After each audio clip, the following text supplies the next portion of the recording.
একটা viral video যা আমাদের বাস্তবতার বোধকেই যেন নাড়িয়ে দিয়েছিল। চলুন আজকে সেই ডিজিটাল প্রতারণার ব্যবচ্ছেদ করা যাক, যা নিয়ে পুরো বিশ্বজুড়ে একটা সময় তোলপাড় হয়েছিল।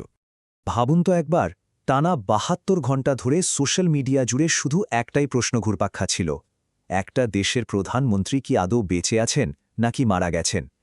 এই একটা প্রশ্নই ছিল সব বিতর্কের মূলে। আর ক্যান্ডেস ওয়েন্সের এই কথাটা এক্কেবারে আজকের আলোচনার জন্য পারফেক্ট। এটাই যেন দেখিয়ে দেয় এই তথ্যের যুগে বিশ্বাস জিনিসটা কতটা ঠুনকো হয়ে গেছে।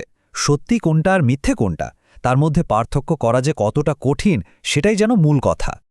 তো চলুন এবার সেই অদ্ভুত রহস্যের গভীরে যাওয়া যাক। প্রথমেই আমরা দেখব সেই নির্দিষ্ট প্রমাণটা যা দাবানলের মতো ছড়িয়ে পড়েছিল, ইসরায়েলের প্রধানমন্ত্রী বেঞ্জামিন নেতানিয়াহুর সেই বিখ্যাত ভিডিও। এই ষড়যন্ত্র তত্ত্বের একেবারে কেন্দ্রে ছিল এটাই। এই যে একটা শারীরিক অসঙ্গতি, এটাকে এমনভাবে দেখানো হয়েছিল যেন এটা একটা অকাট্য প্রমাণ। আর শুধু এই একটা ছবি থেকেই অনলাইনে যেন থিওরি ঝড় বয়ে গেল। কেউ বলছে এটা এআই দিয়ে বানানো ডিপ ফেক, কেউ বলছে এটা বডি ডাবল, এমনকি তার ছেলের সোশ্যাল মিডিয়ায় হঠাৎ চুপ করে যাওয়াটাকেও এর সাথে জুড়ে দেওয়া হলো। সবকিছু যেন একটা গোপন মৃত্যুর দিকে ইঙ্গিত করছিল। আচ্ছা, রহস্য তো অনেক হলো, এবার চলুন একটু তদন্ত করা যাক, দেখি আসলে ঘটনাটা কি। প্রমাণগুলোকে এক এক করে বিশ্লেষণ করে দেখা যাক। দেখুন, একদিকে ছিল বিশাল সব ষড়যন্ত্র তত্ত্ব, আর অন্যদিকে সত্যিটা ছিল অবাক করার মতো সহজ, একটা সাধারণ ডিজিটাল গ্লিচ। তাহলে এই অদ্ভুত আঙুলটা আসলো কোথা থেকে? এর পেছনের কারণটা হলো ভিডিও কম্প্রেশন আর্টিফ্যাক্ট। ব্যাপারটা খুব জটিল না। সহজ করে বললে, যখন একটা ভিডিও ফাইলকে কম্প্রেস করে ছোট করা হয়, তখন সফটওয়্যার কিছু খালি জায়গা অনুমান করে পিক্সেল দিয়ে ভরিয়ে দেয়। আর যখনই কোনো কিছু খুব দ্রুত মড়াচড়া করে, তখন এই অনুমানের ফলে একটা ছায়ার মতো তৈরি হয়, যেটাকে বলে ঘোস্টিং। তো একটা বাড়তি আঙুল কিভাবে তৈরি হয়? দেখুন, খুব সহজ, 4টা ধাপে ব্যাপারটা ঘটে।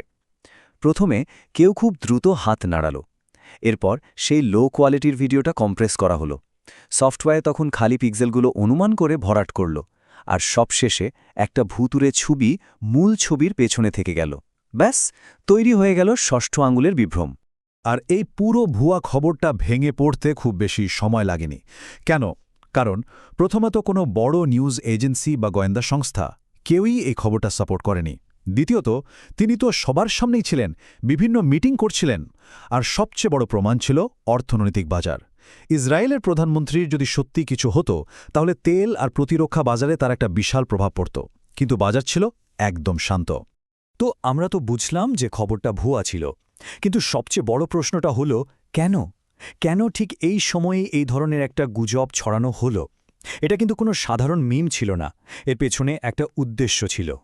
সময়টা খেয়াল করুন, জুন মাসের 12 তারিখ, ইরানের সাথে উত্তেজনা বাড়ছে। ঠিক সেই সময় যখন ইসরায়েলের নিরাপত্তা মন্ত্রিসভা জরুরি রুদ্ধদ্বার মিটিং করছে, তখনই এই গুজবটা ছড়ানো হলো। অর্থাৎ যখন তথ্যের একটা শূন্যস্থান তৈরি হয়েছিল। শুধু তাই না, সাধারণ মানুষের মধ্যে আতঙ্ক ছড়াতে ভুয়া টেক্সট মেসেজও পাঠানো শুরু হয়। এ পুরো কৌশলটার একটা নাম আছে, পারসেপশন হ্যাকিং।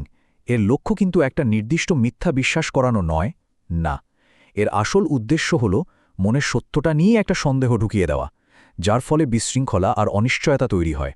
মানে ব্যাপারটা পরিষ্কার, এই ভাইরাল ভিডিওটা একা ছিল না, এটা ছিল আসলে একটা দুইমুখ মনস্তাত্ত্বিক যুদ্ধের অংশ। 700%! ভাবা যায়, যুদ্ধের প্রথম 2 দিনেই ইসরায়েলের বিরুদ্ধে সাইবার অ্যাটাক বেড়ে গিয়েছিল 700%।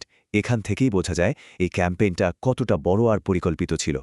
সত্যি বলতে কি, এই 6 আঙুলের গুজবটা কিন্তু বেশ আনাড়ি কাজ ছিল, সহজেই ধরা পড়ে গেছে। কিন্তু ভাবুন তো, পরের বার কি হবে, যখন এই নকলগুলো একদম নিখুঁত হবে? কারণ পরের বার এই 6 আঙুলের মতো ছোটখাটো ভুল আর হবে না, আর তখন আসল নকলের ফারাক করাটা প্রায় অসম্ভব হয়ে যাবে। আর এআই কিভাবে এই ধরনের বিপদ আরও বাড়িয়ে তুলতে পারে, তার কিছু উদাহরণ দেখুন। একদিকে তারা নিখুঁত প্রোপাগান্ডা ভিডিও বানাতে পারবে, অন্যদিকে এআই চালিত ড্রোন দিয়ে টার্গেটেড হামলাও চালাতে পারবে। এমনকি ডেটা বিশ্লেষণ করে তারা বুঝতে পারবে কখন আক্রমণ করলে সবচেয়ে বেশি ক্ষতি হবে। তো এই পুরো ঘটনা থেকে আমরা শেষ পর্যন্ত কি শিখলাম? সবচেয়ে গুরুত্বপূর্ণ বিষয়টা কি? আধুনিক যুগের এই অপতথ্য বা ডিসইনফরমেশনের লক্ষ্য কিন্তু সবসময় একটা মিথ্যাকে প্রতিষ্ঠা করা নয়। এর আসল লক্ষ্য হল সত্যিটা কি তা নিয়েই আমাদের মনে একটা গভীর সন্দেহ তৈরি করে দেওয়া। চূড়ান্ত অস্ত্রটাই হল আমাদের সবার বাস্তবতার বোধকে ধ্বংস করে দেওয়া। যখন আমরা কেউই আর কিছু বিশ্বাস করতে পারি না, সেটাই তাদের সবচেয়ে বড় জয়। তাহলে শেষ প্রশ্নটা এটাই, যখন যে কেউ নিজের মতো করে বাস্তবতা তৈরি করতে পারবে, তখন আমরা সবাই মিলে কোনটা বিশ্বাস করব? প্রযুক্তির এই নতুন যুগে? এই প্রশ্নটা আমাদের সবার ভাবার জন্য রইল।